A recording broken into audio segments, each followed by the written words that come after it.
Well, earlier this month, a refugee boat with 700 people on board sank off the coast of Greece. The big surprise, at least 250 of them were from Pakistan and 28 from a single village in Pakistan-occupied Kashmir.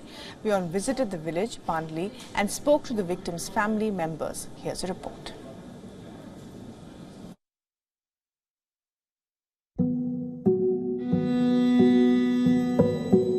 Bandli village, 4.5 hours from Islamabad, was known as one of the frontline villages in Pakistan-occupied Kashmir.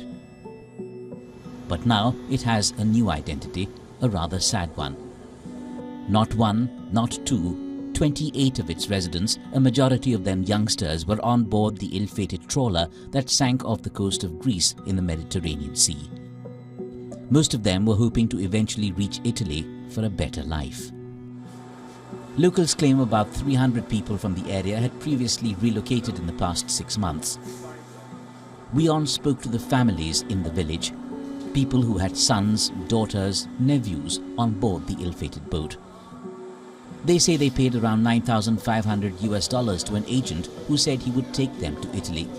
They say Pakistan's terrible economic situation and lack of opportunities in their region are to blame for relatives making the journey. Muhammad Yusuf last spoke to his son Sajid Yusuf on the 8th of June, when Sajid was waiting in Libya for smugglers to pack him and hundreds of others onto a boat bound for the other side of the Mediterranean. 6 days later, the trawler sank off the coast of Greece. "I never wanted him to go," says Sajid's father. His elder brother had also advised him against this deadly journey. मैं तो रास्ते में ही था, जो मेरात वाले दिन भी बात हुई थी. We have lost our kids in this tragedy. One of them is my son, Sajid, and 3 others are my nephews. May the Lord be with them. I just have one request from the government of Pakistan, that we get the dead bodies. It wasn't their want, it was their necessity. They do not have a source of income here. The prices are soaring. They had to go. They had to go for their families.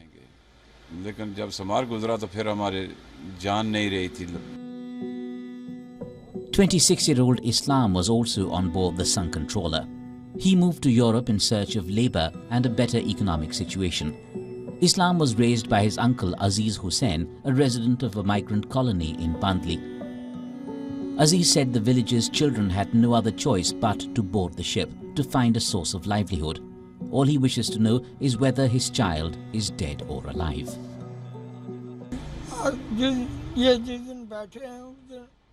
I raised him myself.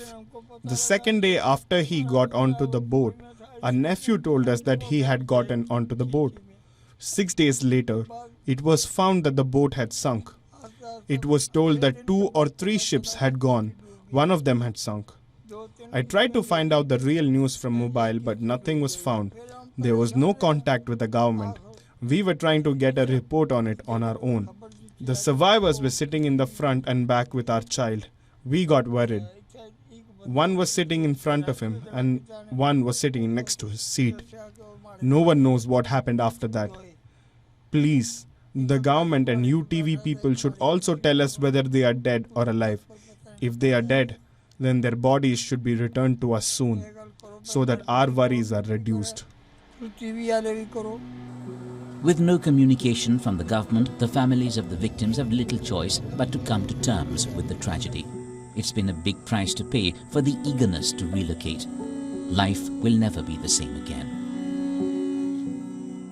This very village has lost 28 of its citizens, of its people, of its residents in the ill-fated accident or the ill-fated boat, the Greece migrants boat. Now, what the bigger question is, why were people leaving in such a big number?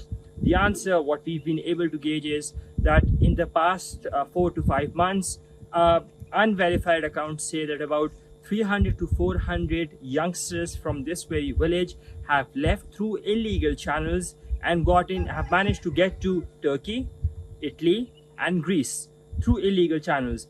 But the bigger question is, what is the trigger and what is forcing them? And the answer to that is poverty. One-liner is poverty, one-liner is the economic condition, and the one-liner is the fact that how they dream and aspire to have a better life, which is what has costed them their lives forever.